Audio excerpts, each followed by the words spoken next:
My name is Catherine Miller, and I still remember the exact moment when my world cracked in half.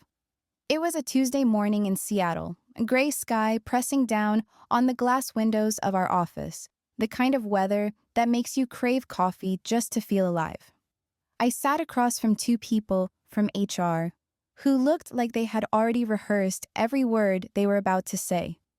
There was a sheet of paper on the table, face down, and I knew before they even said it that this meeting wasn't going to end with anything good. When they finally told me 60% pay cut, effective next month, I didn't move. I didn't scream or break down. I just sat there and listened to my heartbeat in my ears, slow and heavy like I was underwater. They waited for me to say something, to react, but all I did was smile. Not a happy smile, more like the kind of smile you put on when you're trying to keep yourself from falling apart in front of strangers. I said I needed a day to think about it, like a professional, like this was a simple negotiation and not the end of 9 years of my life. As soon as I stepped out of that office, I walked to my car like a robot. I didn't even notice the drizzle until I was inside. Door closed, seatbelt still hanging loose. That's when the tears came. I couldn't breathe, I couldn't see. I just sat there and cried with my forehead against the steering wheel. 9 years. 9 years of giving everything to a company that clearly didn't think twice about what this meant for me or for my daughter. I thought about Lily. She's 9, and she has no idea how close we are, always, to everything falling apart. I thought about the mortgage, the school supplies, the fact that I've missed so many of her soccer games because I believed this job meant stability. And now stability was gone in one piece of paper, slid across a table by someone who probably doesn't even remember what they said to me. It's strange how quiet a car can feel when you've just been told that the life you built is no longer secure. No music, no people, just you and the sound of your own sobbing bouncing off the windows. I stared at that paper in my lap for a long time, reading the new number as if it would magically change if I glared hard enough. 60% less. That's not a pay cut. That's an execution. And I sat there in that gray Seattle parking lot, realizing that no one was coming to save me. That everything I had spent years building, late nights, missed birthdays, endless compromises, had been reduced to a cold line in a budget. That was the moment I promised myself that somehow this would not be the end of me. It would be the beginning of something else. I don't even remember how long I sat there with the rain streaking down the windshield, but at some point, the sobbing turned into that empty, hollow quiet that comes after you've run out of tears.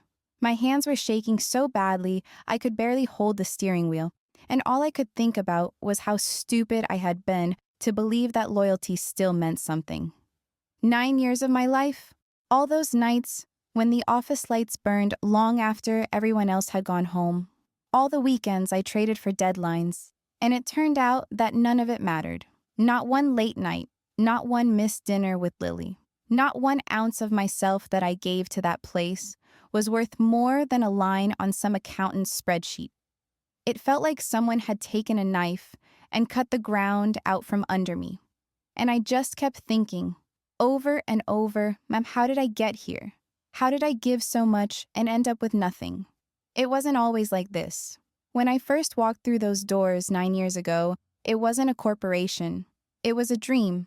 A tiny startup with folding tables for desks. A group of people who believed they could build something extraordinary together. I was 26, terrified after the divorce, desperate to find a way to keep my head above water and take care of my little girl. That job was supposed to be temporary, but it became my home. We worked shoulder to shoulder in that converted warehouse in downtown Seattle, eating cold pizza at midnight, laughing at nothing because we were exhausted, and somewhere in that chaos, I found my purpose. I started as an assistant, just answering phones, and little by little, I earned trust. I was good with people, good at fixing things others didn't want to touch.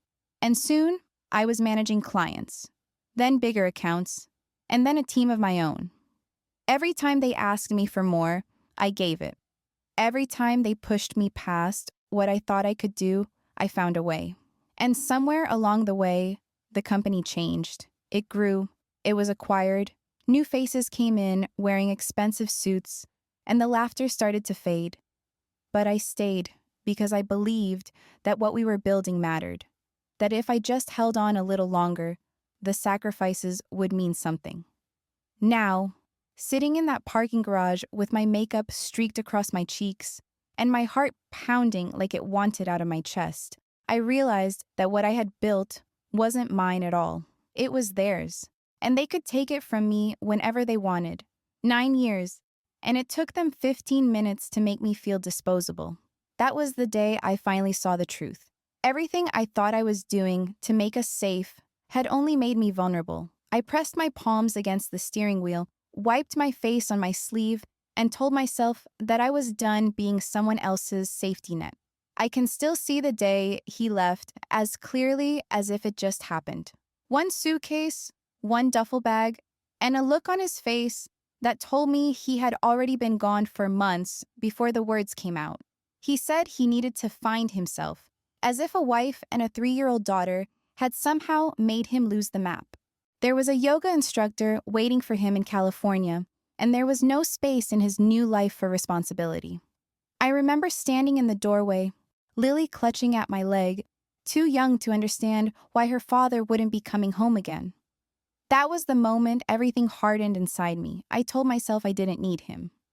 I told myself if I just worked hard enough, if I built a future brick by brick, I could give her everything he walked away from. Work became my lifeline, my way of proving to the world and to myself that we would be okay. For a long time, it even felt true. The company grew, and so did I. Every raise meant another step forward, another thing I didn't have to worry about. Daycare, a safer apartment, later a little house of our own. I tied my entire life to that place, because it was the one thing I could control. And then came the day when the founder called us all into the main conference room, standing at the front with this bright, forced smile while he told us that a huge holding company based in Los Angeles had bought us out. Everyone clapped like they were at a pep rally, but all I felt was this cold knot forming in my stomach. I'd seen it happen before to other companies, how the promises of resources and opportunities turned into policies and control. At first, it seemed fine. New email signatures, endless meetings about integration, a few rules that felt silly but harmless. Then slowly, quietly, the cuts began. First the interns and part-timers, then the people I had worked alongside for years. We'd come in one morning and a desk would just be empty. Their things already boxed up, their login erased like they had never existed. We were told it was streamlining, that it would make us more efficient, but we all knew what it meant. There was a list somewhere, and one by one, the names were being crossed off. My team shrank, but my workload didn't. If anything, it grew, because those clients still needed someone to fight for them, and I refused to let them down. I stayed because I thought loyalty would protect me.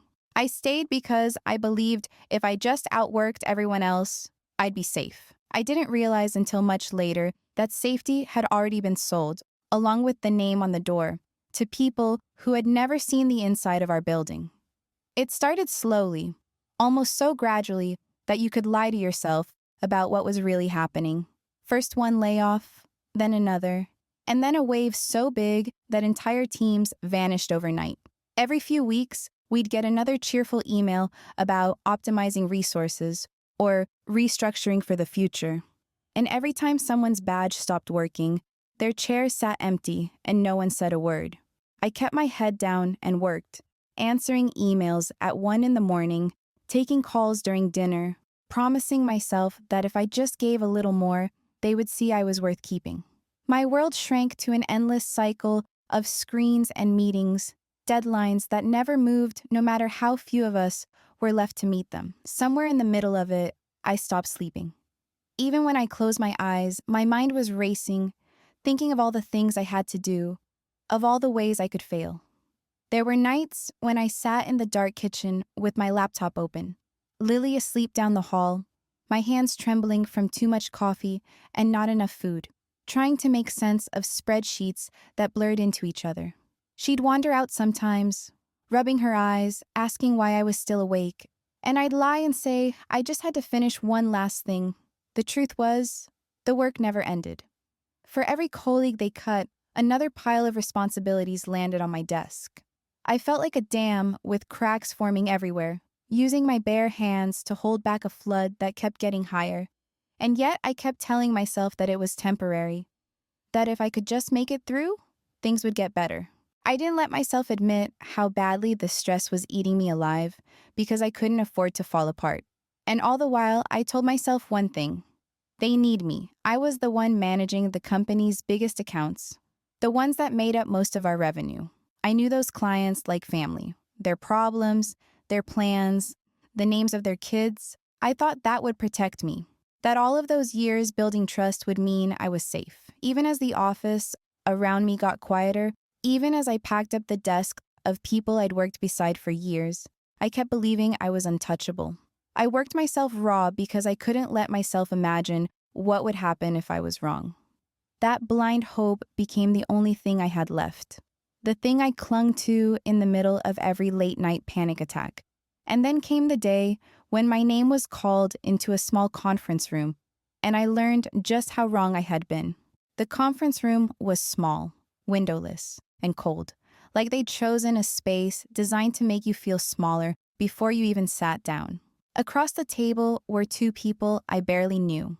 One from HR with a stack of papers and one of the new executives sent from Los Angeles to streamline things. He smiled like this was just another routine task for him, like my entire life wasn't about to be carved in half. They talked in soft, careful voices, saying words like realign and market adjustment, but all I heard was a number they slid across the table, 60%. 60. My salary slashed to just over a third of what it had been, effective immediately.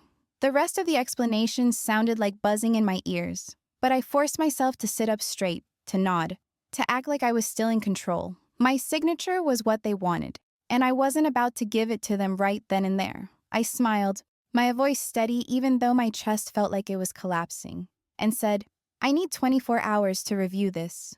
They seemed almost relieved that I didn't argue, as if they'd been waiting for a meltdown they didn't want to have to deal with. The papers were pushed a little closer, but I just placed my hand on top of them, slid them toward me, and stood. That walk back to my desk felt like wading through mud, every step heavier than the last.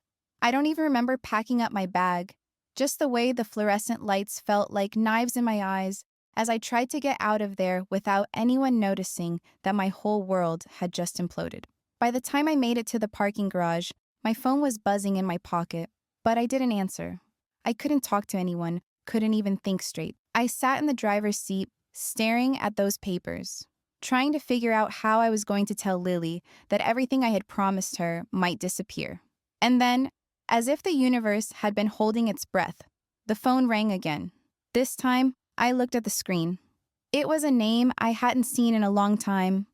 Amy Walker, a woman who had been one of my closest allies in the early days before she'd left to join a rival company in San Francisco. For a second, I almost let it go to voicemail, but something in me said, pick up. I tried to sound normal, like I wasn't sitting there with my career burning down around me, but she heard it in my voice immediately. Katie, she said, please tell me you've seen my messages. My boss has been asking about you for months. Can we talk? In that moment, with tears drying on my cheeks and my future hanging by a thread, I realized that one phone call might be the first crack of light through all this darkness. That night, the house was quiet, except for the hum of the dishwasher and the sound of Lily's footsteps padding back and forth upstairs as she got ready for bed. I sat at the kitchen table with a stack of papers spread out in front of me. The severed salary offer, my original employment contract, years of amendments and performance reviews. It was almost laughable how heavy the folder felt, 9 years of my life condensed into neat little pages. I read every word like I was looking for some hidden key, and there it was, clear as day. No non-compete clause. When I joined the company, we were too small, too idealistic to bother with them. The new owners had added those clauses for newer employees, but no one had ever made me sign an updated contract. For the first time since that meeting, I felt something other than despair. I felt a spark of possibility. After Lily was asleep, I sat there staring at my phone. Amy's words kept circling in my head. My boss has been asking about you for months. Can we talk? Her company wasn't just any competitor. They were the competitor, the one we had always been told to watch, the one we could never quite beat. I thought about what it would mean to even meet with them. There was no going back if I did. If I called Amy, it meant burning the bridge behind me and walking straight into a storm. But then again, the bridge had already been set on fire by someone else. I thought about how Dennis had looked at me today, like I was just another line item to be erased. And I thought about Lily, asleep upstairs, her inhaler on the nightstand, her field trip permission slips pinned to the fridge. I wanted better for her. And I was finally starting to see that staying loyal to people who weren't loyal to me wasn't going to give it to her. At 9:30 p.m., with my hands still shaking a little, I called Amy back. She answered on the first ring, her voice low, like she'd been waiting for me all evening. "I'm ready to talk," I said. She didn't waste time. Within minutes, she was telling me about a position they needed to fill. A position that matched exactly what I'd spent years building toward. "Can you meet Cameron tomorrow morning?" she asked. Meaning Cameron Hart, the CEO of a company that had once been just a name on the other side of our competitive battle reports. 7:30. Somewhere quiet, away from both offices. He wants to hear your story himself. I looked around my kitchen, the late bills, the work laptop I hadn't even opened, and I realized I already knew the answer. "Yes," I said. "I'll be there." For the first time in months, I felt a glimmer of hope, as if maybe I had finally found a way out. The next morning, the city was still waking up when I pulled into the parking lot of a little cafe on the edge of downtown, the kind of place that smelled like strong coffee and fresh bread the second you opened the door. My hands were cold on the steering wheel, even though the heater was on full blast. I had barely slept, spending most of the night running through what I was going to say, how I was going to make them see that I wasn't just some desperate employee trying to escape a sinking ship. I wanted them to see the truth, that I had built something valuable, something worth fighting for. When I walked inside, the place was quiet except for a few people with laptops and mugs. Amy was already there, waving me over to a corner table, and next to her sat Cameron Hart. He stood as I approached, tall, calm, with that kind of quiet confidence that made you feel like he saw everything. We shook hands, and then, just like that, he asked me to tell him my story, so I did. I told him everything, from the day I walked into that warehouse, 9 years ago, to the moment they slid those papers across the table yesterday. I told him about the long nights and the sacrifices, about how we grew and built something worth believing in, and how it all changed the day the holding company came in and started cutting away everything that made us strong. I told him about the layoffs, the way the work never stopped piling up, and the way I kept holding on because I thought loyalty would protect me. And finally, I told him about yesterday, how after 9 years of giving them everything, they decided I was worth 60% less overnight. Through all of it, he just listened. No interruptions, no polite nodding just to pass the time. He actually listened, like every word mattered. When I was done, there was a long pause. Cameron glanced at Amy, then looked back at me. "We've been watching your work for a while," he said. "We know exactly what you've built over there. And frankly, I think they're insane for letting you go." He slid a folder across the table toward me. Inside was an offer. Director of Strategic Partnerships. A salary higher than I'd ever earned. Full health benefits, stock options, and most importantly, a clear commitment that my experience and judgment mattered. "We don't just want someone to fill a seat," he said. "We want someone who knows how to build trust. And that's you." I stared at the numbers, barely breathing, and then looked up at him. "Yes," I said, without hesitation. It wasn't just about the money. It was about finally being in a place where someone actually saw me. For the first time in a long time, I felt like I was choosing myself. Walking back into the office that afternoon felt surreal, like I was stepping into someone else's life.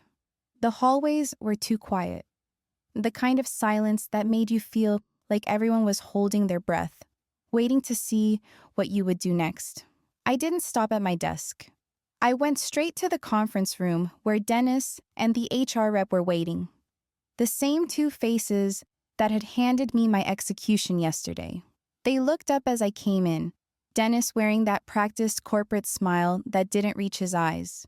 "Have you made your decision?" he asked. I set my bag down, pulled out the papers, and placed them neatly in front of me. "I have," I said, keeping my voice steady. "I'm not accepting your offer. I'm resigning, effective immediately."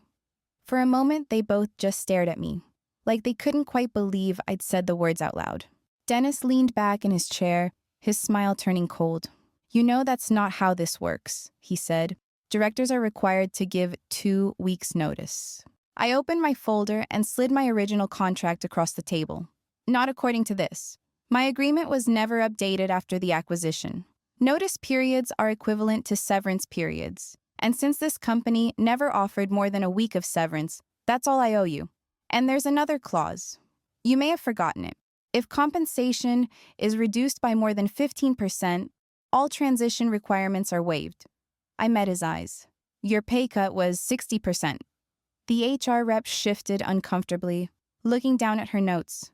Dennis's face turned a darker shade, his voice harder now. "You realize this will cause serious disruption to client accounts," he said. "We can't just let you walk out without consequences."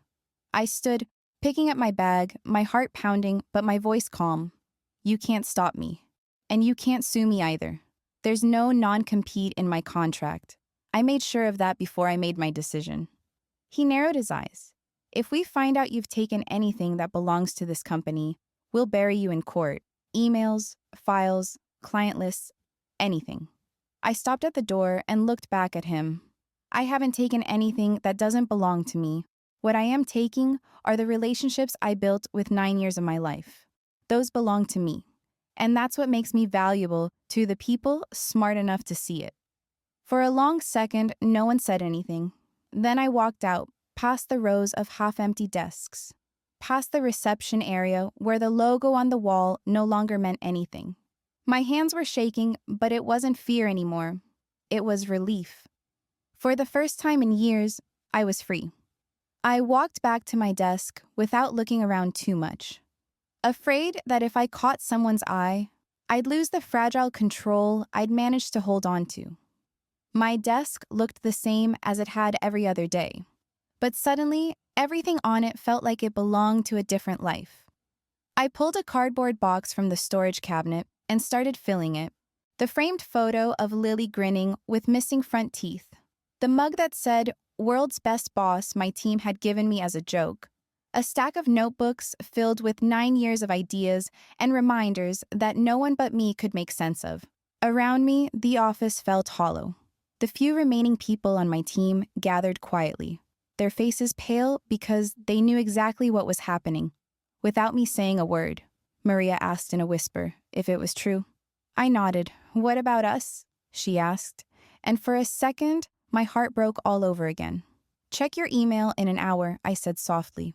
I'd already decided I wasn't leaving them behind. Security showed up, just like I knew they would. It's protocol in companies like this. They escort you out as if you're dangerous the second you say you're done. It didn't make it hurt any less. As I walked out, I hugged Maria, Devin, and Priya, told them they were better than the way this place had treated them, and promised I'd see them soon. The rest of the office avoided looking at me, but I could feel their eyes following as I left, the sound of my own footsteps echoing on the tile. In the elevator, I stared at my reflection in the polished metal doors and barely recognized the woman looking back. She looked tired, but also lighter, like a weight she'd been carrying for years had just been cut loose. By the time I stepped into the parking garage, I wasn't angry anymore. I was just done. In the car, I set the box on the passenger seat and took out my phone. The first call I made was to Cameron. "I'm out," I said as soon as he picked up. "Good," he answered without hesitation. "We'll be ready for you. Don't worry about whatever threats they throw at you." The second call was to someone I hadn't spoken to in a long time. Mark Benson, the founder of the company back when it was still a startup, before he sold it to the holding group. He sounded almost guilty when I told him what happened. Like part of him knew this was coming all along. "Do you need me to make a call?" he asked quietly. "Maybe," I said, "but mostly I just needed you to hear it from me." The last call I made was the most important, to Jenna, the CTO of one of our biggest clients, the one I'd fought for through every transition. "I'm leaving," I told her simply. There was a pause, and then her answer, "Wherever you go next, call me. We'll follow you there." By the time I pulled into the driveway, the sun was low and golden, washing the house in a light that made it look softer than it felt. I carried the cardboard box inside, setting it down by the door, and for a moment I just stood there, listening to how quiet everything was. No emails pinging, no constant pressure of work waiting for me on the laptop. It felt strange, almost wrong, like I'd forgotten how to breathe in my own home. Lily came running down the stairs a few minutes later, her hair flying everywhere, her socks sliding on the hardwood. She stopped short when she saw the box and looked up at me with wide, serious eyes. "What happened, Mom?" she asked. I crouched down to her level, brushing a strand of hair off her face, and I realized I couldn't keep it from her. "I left my job today," I said. Her mouth dropped open a little. "The one you're always working at? The one that makes you really tired?" I nodded. "That one." For a second, she just stared at me, like she was trying to figure out if this was good news or bad news. "Does that mean you're going to be home now?" she asked carefully. I smiled for the first time all day. It means I'm going to be home a lot more. And I've already found another job, a better one where they respect me and pay me what I deserve. It's going to give us more time together. I'll be able to come to your science fair next month, and your soccer games, and maybe even make pancakes on Saturdays without having my laptop open. Her face lit up like Christmas morning, and she threw her arms around my neck so hard I almost fell over. We sat on the couch together for a long time after that, her small hand wrapped in mine, talking about all the things we were going to do now that we finally had time.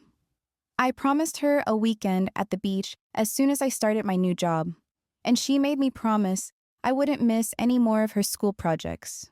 "You know what, Mom?" she said, leaning her head against my shoulder. "I think this is a good thing. I didn't like how they made you so sad all the time." I kissed the top of her head, feeling the kind of peace I hadn't felt in years. "Me neither," I whispered. "This time, I'm doing it differently. This time, I'm choosing us first." The house was still quiet, but it wasn't heavy anymore. For the first time in so long, the future felt like it belonged to us again. 2 days later, just as I was starting to believe the storm had finally passed, my phone lit up with a number I didn't recognize. I almost let it ring out, assuming it was another empty recruiter pitch. But something made me swipe to answer. A deep, polished voice came through the line. "Catherine Miller? This is Thomas Caldwell, CEO of Westbridge Holdings." For a moment, I said nothing. Westbridge, the Los Angeles parent company that had bought and gutted everything I'd built. He didn't even wait for me to respond before he continued. "I understand there's been some miscommunication about the changes in Seattle. I wanted to talk personally and see if we can fix this." I could feel the bitterness rise in my throat, but I kept my voice steady. "What exactly are you trying to fix?" There was a pause before he said, "I know about the offer you received. We'd like you to consider coming back. Whatever terms they've given you, we're prepared to match them and add a retention bonus on top. It doesn't have to end this way. You're a valuable asset, and I don't like losing talent." I almost laughed at the word asset, like I was a chair or a piece of software he could just buy back. "You think this is about money?" I asked. "Do you really think I'd go back after the way your team treated me, just because you finally realized what I'm worth on paper?" He tried again, his tone firmer now, like he was used to closing deals. "Catherine, I'm serious. I want to repair this relationship. We can make this right if you'll just reconsider. That was the moment I understood he didn't get it. He couldn't. People like him never do. No, I said, and my voice was calm, even kind. I'm not coming back. This isn't about the money. It's about respect. You had 9 years to see my value, and you only called me when you realized how much it would cost to lose me. That's not respect. That's damage control. And I don't need to be saved. I already saved myself. For a long second, there was silence on the other end. Then he said, almost confused, "What do you want then?" I thought about Lily, asleep, upstairs, about the quiet peace of our home these last 2 days. I want a life where I'm not disposable. And I've already found it, I said, and then I ended the call. As soon as I hung up, I felt something lift from me, the last weight of their power gone.